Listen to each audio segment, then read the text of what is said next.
Fitness trainer exercise বাইকটা টেনে নিয়ে যেতে পারছিলেন না।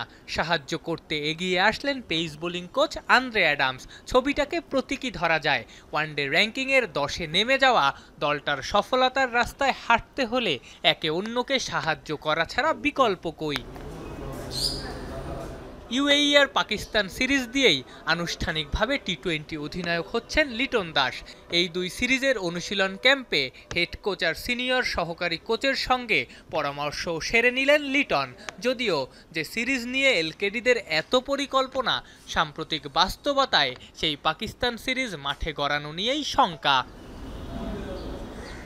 লিটন অবশ্য নিজেকে ভাগ্যবান ভাবতে পারেন।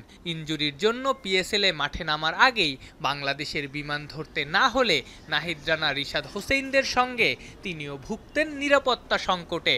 যে রাওয়ালপিন্ডিতে ড্রোন হামলা হলো, সেখানেই রানার পেশোয়ারের বিপক্ষে মাঠে নামার কথা ছিল লিটনের করাচির।